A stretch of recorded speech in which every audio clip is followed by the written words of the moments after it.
যখন পার্কের মধ্যে বসে যুবক যুবতী গলাগলি ধরে ঢলাঢলি করে, একেবারে অশ্লীলতা ছড়িয়ে পড়ে, মানুষের সামনে এদের ইতস্তবোধ হয় না, মনে হয় এরা একেবারে নিকৃষ্ট জানোয়ার পশুতে পরিণত হয়েছে। এটা হচ্ছে প্রকাশ্য পাপ। আর এই প্রকাশ্য পাপ যখন মানুষের মধ্যে ছড়িয়ে পড়বে, তখন আল্লাহ তাআলা এই জাতিকে অনাবৃষ্টি দিবেন, তখন আল্লাহ তাআলা এই জাতিকে অতিবৃষ্টি দিবেন। বৃষ্টি চেয়েও পাবেন না, যতই চান না কেন বৃষ্টি পাবেন না। আবার যখন বৃষ্টি আসবে, সব ফসল ফলাদিকে একেবারে নষ্ট করে নিয়ে চলে যাবে। এটা আমার আপনার কর্মের ফল, এটা আমার আপনার কর্মের ফল। তোমাদের কারো সাথে যদি এরকম নারীর দেখা হয়ে যায়, এরকম মহিলার দেখা হয়ে যায়, তবে তোমরা অতি দ্রুত বাড়িতে স্ত্রীর নিকটে চলে যাও।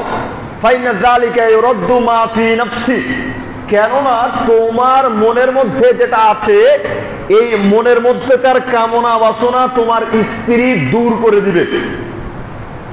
তাহলে এইখানে আমরা দুইটা নারীর পরিচয় পেলাম।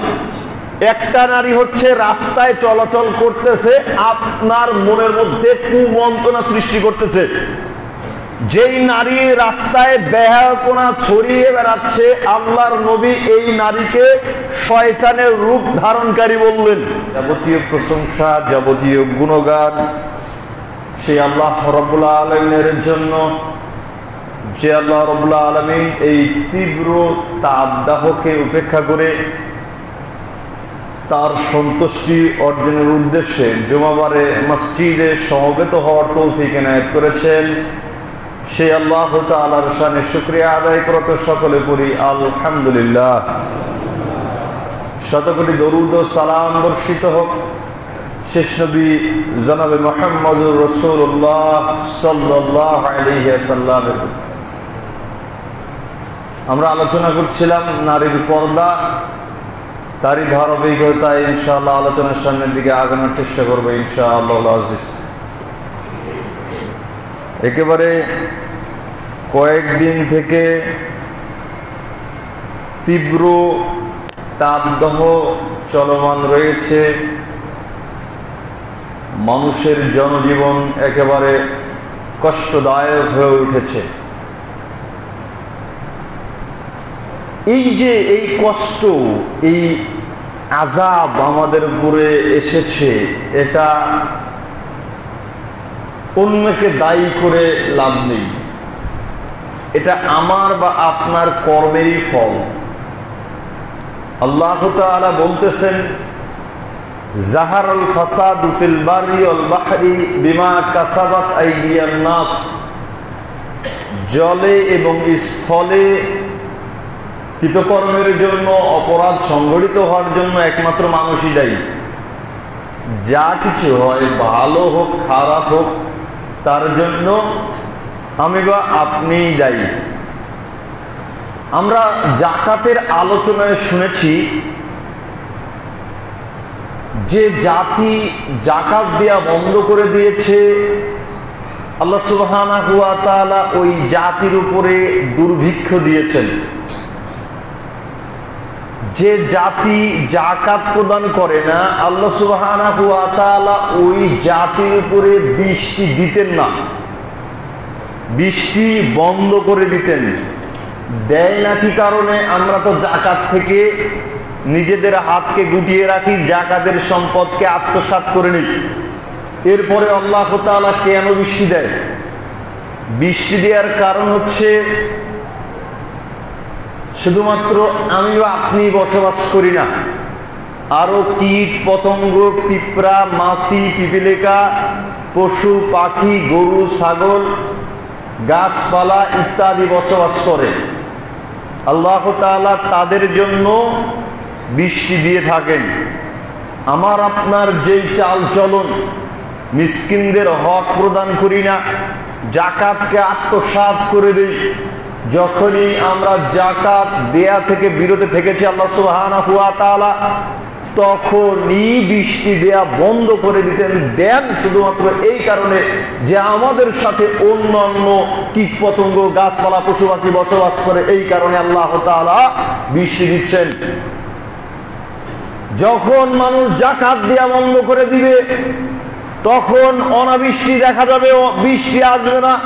যখন মানুষ প্রকাশ্য পাপাচারিতায় লিপ্ত হবে, অশ্লীলতায় লিপ্ত হবে, তখন আল্লাহ তাআলা ওই জাতির মাঝে অনাবৃষ্টি দিবেন, খরা দিবেন, উত্তপ্ত রোদ দিবেন। এখন প্রকাশ্য অশ্লীলতা বলতে আমরা কি বুঝি?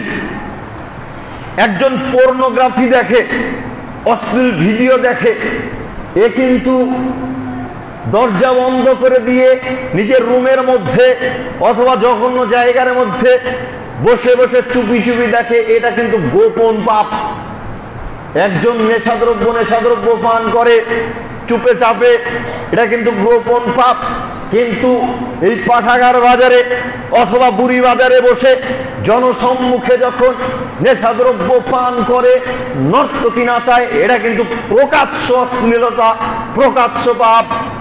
যখন পার্কের মধ্যে বসে যুবক যুবতী গলাগলি ধরে ঢলাঢলি করে, একেবারে অশ্লীলতা ছড়িয়ে পড়ে, মানুষের সামনে এদের ইতস্তবোধ হয় না, মনে হয় এরা একেবারে নিকৃষ্ট জানোয়ার পশুতে পরিণত হয়েছে। এটা হচ্ছে প্রকাশ্য পাপ। আর এই প্রকাশ্য পাপ যখন মানুষের মধ্যে ছড়িয়ে পড়বে, তখন আল্লাহ তাআলা এই জাতিকে অনাবৃষ্টি দিবেন, তখন আল্লাহ তাআলা এই জাতিকে অতিবৃষ্টি দিবেন। বৃষ্টি চেয়েও পাবেন না, যতই চান না কেন বৃষ্টি পাবেন না। আবার যখন বৃষ্টি আসবে, সব ফসল ফলাদিকে একেবারে নষ্ট করে নিয়ে চলে যাবে। এটা আমার আপনার কর্মের ফল, এটা আমার আপনার কর্মের ফল। আজকে অশ্লীলতায় এতটাই ছড়িয়ে পড়েছে, রাত 2টা-3টার সময় যুবক যুবতীরা একেবারে উচ্চ কণ্ঠে বাদ্যযন্ত্র বাজাচ্ছে, অশ্লীল অঙ্গভঙ্গি করছে, অশ্লীল বাদ্যযন্ত্র বাজাচ্ছে। সচেতন মানুষ যদি তাদেরকে পরামর্শ দিতে যায়, সচেতন মানুষ যদি তাদেরকে ওটা বন্ধ করতে বলে, তাহলে দেখা যায় যে বন্ধ করতে বলাটাই দোষের হয়ে গিয়েছে। ওই যুবক যুবতীগুলো যে বন্ধ করতে চেয়েছে তাদের উপরে ক্ষিপ্ত হয়ে ওঠে।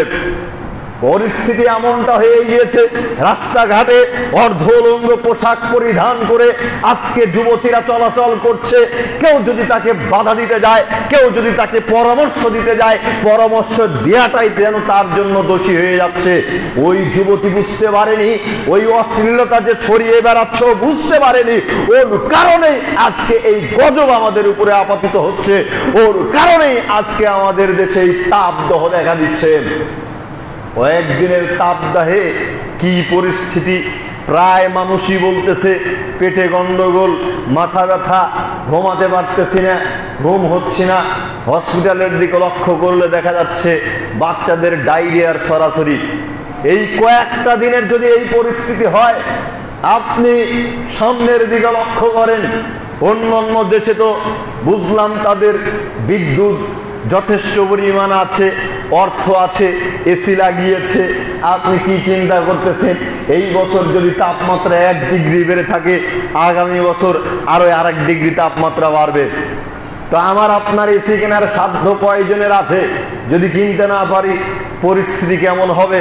ফিরে আসার চেষ্টা করুন, আল্লাহ সুবহানাহু ওয়া তাআলার নিকটে নত হন, পাপকে স্বীকার করে আল্লাহ তাআলার নিকটে ক্ষমা চান। অবশ্যই আল্লাহ সুবহানাহু ওয়া তাআলা ক্ষমা করে দিবেন ইনশাআল্লাহ। এবং আজকে আমরা দেশে যেভাবে গাছগাছলা কেটে একেবারে ফাঁকা করে দিচ্ছি, এটা মোটে উচিত নয়। পরিবেশের ভারসাম্য রক্ষার্থে যথাসময়ে যথোপযুক্ত পদক্ষেপ নিয়ে গাছগাছালি, ওষুধি গাছগাছালি, ফল ফলাদি আমাদেরকে রোপণ করতে হবে। যা হোক, এই যে অশ্লীলতা অথবা যে কারণেই হোক, যদি অনাবৃষ্টি শুরু হয়ে যায়, তখন আমাদের করণীয় কি? তখন আমরা কি করব? এই গজব, এই তাপদাহ, এই অনাবৃষ্টি যদি চলে আসে, তখন আমরা কি করব? তখন উচিত হচ্ছে আল্লাহর নেককার বান্দাগণ, আল্লাহর নেককার বান্দারগণ আল্লাহ সুবহানাহু ওয়া তাআলার নিকট হতে বৃষ্টি চেয়ে বৃষ্টি প্রার্থনার সালাত আদায় করবে। সালাতুল ইস্তিসকা, সালাতুল ইস্তিসকা, বৃষ্টি প্রার্থনার সালাত আদায় করবে। আমি মনে মনে চিন্তা করতেছিলাম যে এত জায়গাতে সালাতুল ইস্তিসকা হচ্ছে, কি ব্যাপার? আমার মসজিদ থেকে একজনও আমাকে এ পর্যন্ত বললো না ইমাম সাহেব সালাতুল ইস্তিসকা আদায় করার আমাদের প্রয়োজন আছে কিনা, না এ ব্যাপারে কি পরামর্শ দিচ্ছেন। যা হোক, এই সময়ে যদি অনাবৃষ্টি দেখা দিয়ে যায়, বৃষ্টির যদি প্রয়োজন হয়, তবে 2 রাকাত সালাত আদায় করতে হবে। 2 রাকাত সালাত আদায় করতে হবে। সালাতের পদ্ধতি আছে ভিন্ন ভিন্ন, যেভাবে আদায় আমরা করে থাকি এভাবে করলেও হবে। সালাত আদায়ের পরে একটা সংক্ষিপ্ত খুতবা হবে।